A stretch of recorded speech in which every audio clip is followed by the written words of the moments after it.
and I love her so. Oh yeah, and I love her so. Oh yeah, this great big love of mine turned me into a hooligan.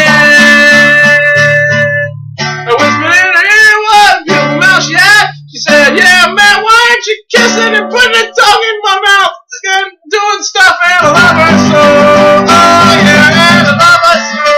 Oh yeah, this great big love of mine turned me into a hooligan. I whispered in her ear what a pretty skirt she had. She said, yeah, man, why don't you put it on and do cross-dressing for me, and I love her so. Oh yeah, and I love her so. Oh yeah, this great big love of mine turned me into a hooligan. I whispered in her ear what? Hello there, Nate Jackson, Criterion Collection Reviewer Guy, here with number 144, Milos Forman's Loves of a Blonde. Or, Lasky Jenny Plavo. Oh boy, this one wasn't too bad. One a bad film, not a bad one. I mean, I think things are looking up Criterion-wise. Hopefully, it's another Czech New Wave, another Czechoslovakian film.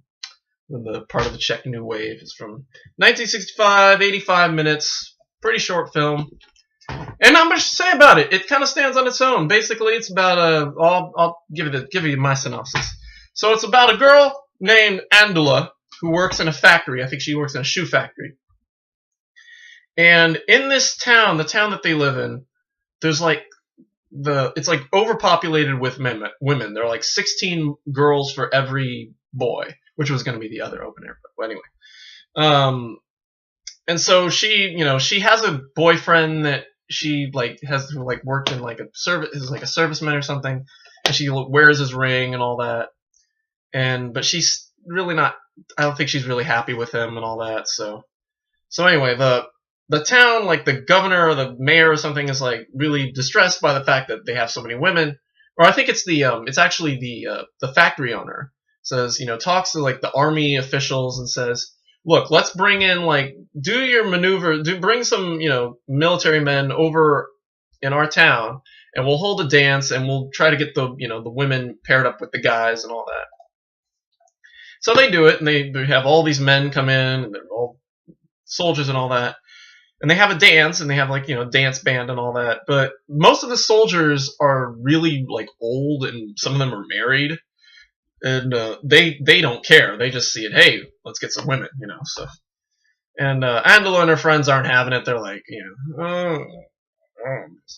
this guy, just and all that. So, meanwhile, while this is happening, Andela catches the eye of the piano player, whose name is a girl, Milda. Milda. That's like, who's Milda? Is that one of her girlfriends? Like, no, that's a guy's name. Oh, okay, good.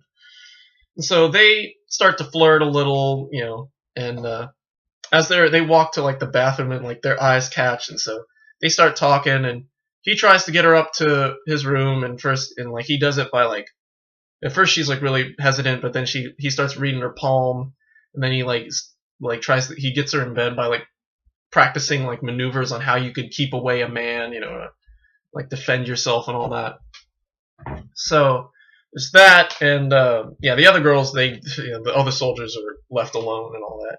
And so they sleep together, and then I don't think she ever says that she loves him, but she keeps telling him that she trusts him. She trusts him so much. It's trust replaces love, the word love in this situation.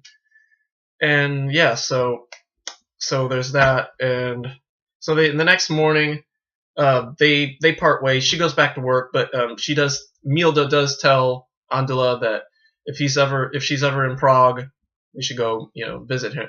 You should go visit him. And so she's in love with this guy. She promptly breaks up with her boyfriend at the beginning, whose name is Tonda. Gives back the ring. He's pissed. He goes off. She goes to Prague to meet him, and she ends up running into his parents, who are interesting. They're very very loud, very argumentative, and don't understand why Milda is got a girl over, and they don't know where he is. He's not at home, and so she has to sit with them in the really uncomfortable moment where they're just fighting and arguing about her, and she doesn't really speak up. She just sits there and lets them take all the abuse, and so she eventually falls asleep or waits in another room, and Milda comes in and says, it's like, oh, I'm fine, he argues with her father and all that, and it's like, I don't even want her living here. Well, I'll just throw her out. I don't even remember even meeting her. And he sees her. He's like, oh, crap, it's you. Yeah, I remember you. Yeah, you're the hot one. Yeah. And so, but his mother doesn't want them in the bed together, so she has to sleep alone while Milda sleeps with his mother and his father in the same bed. And they're arguing there, and she's listening through the door, and yeah, she's really depressed. But basically, the end of the film is basically her realizing that it wouldn't work out, but she still tells her friends that it still will work out. So she goes back to her town, and which is his name I forget. And it says on the back Zurich, and she goes back to work, and that's basically the end. Yeah, it's kind of a sad ending, but it's intriguing. I mean, it's just intriguing to see the action play out. It's apparently, I think it's based on some kind of true story that Foreman her or something like that, something that kind of happened to him.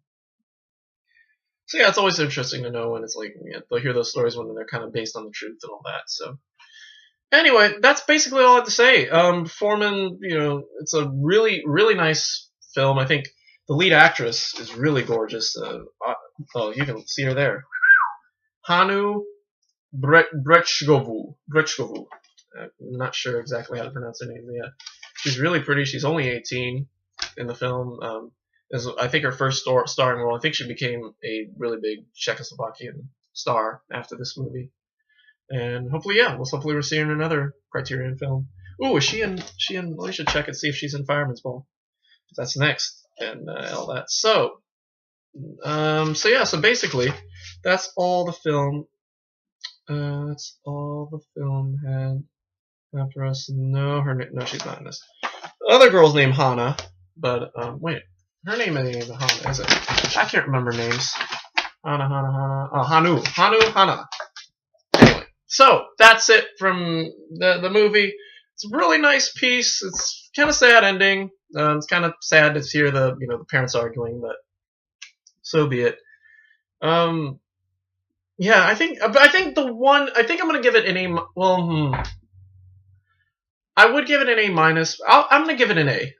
It's a pretty good movie. I don't see myself buying it anytime soon. Well, I might get it if it's. I don't even know if it's in print. I think it is still in print, actually.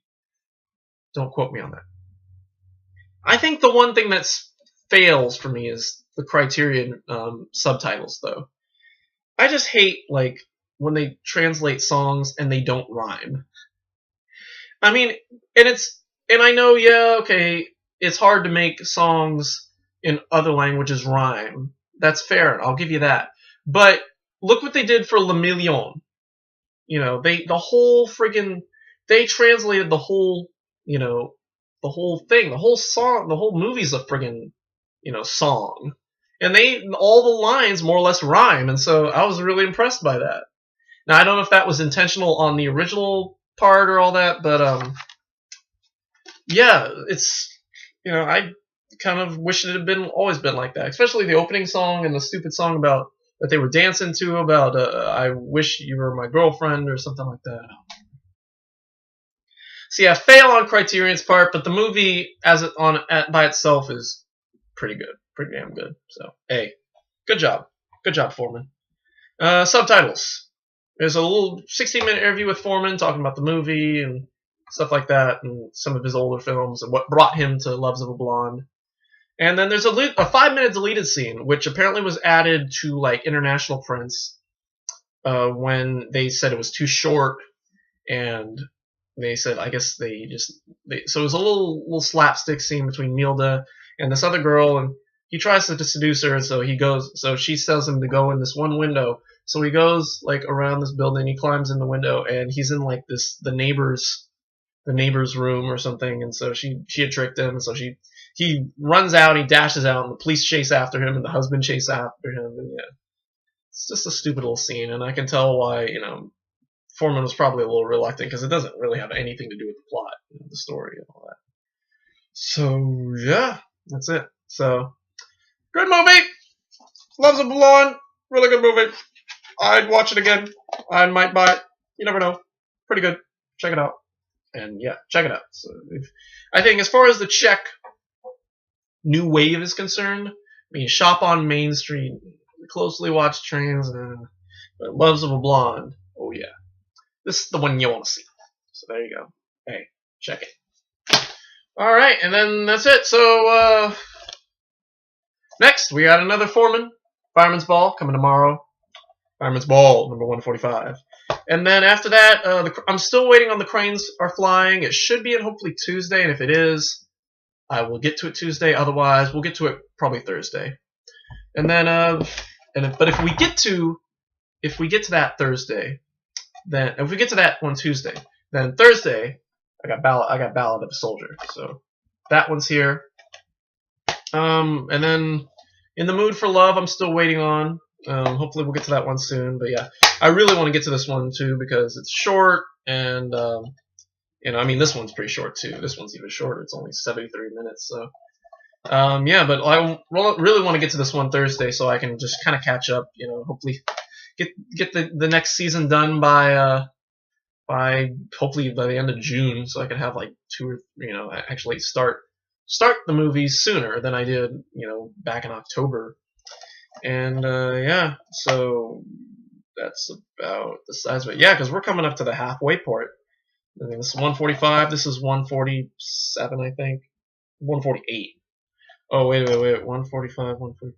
Oh, man. I think I could tell. I think this is an 8. See, I can't tell because of stupid spine numbers we put on our things. Anyway, but here, they're kind enough to put the number 145. See? 145, and I know The Cranes Are Flying is 146, so I'm assuming that In the Mood for Love is actually after that. Now, if I get that one tomorrow as well, or Tuesday as well, then I'll do that one Thursday, and then we'll do Ballad of a Soldier on Sunday, and yeah, move on from there. And of course, if I find time before, which I might find some time Friday or Saturday night, maybe we'll do it then.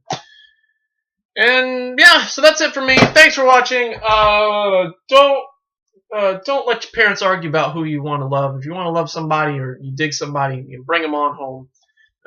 Yeah, don't argue. Don't argue with your son's girlfriend in front of her. There. And don't be hitting on the older women's if you're a married soldier. And yeah, that's it. You got two. You got two in a freaking song. God, I can't believe it. Anyway, thanks for watching, and we will see you tomorrow for Fireman's Ball.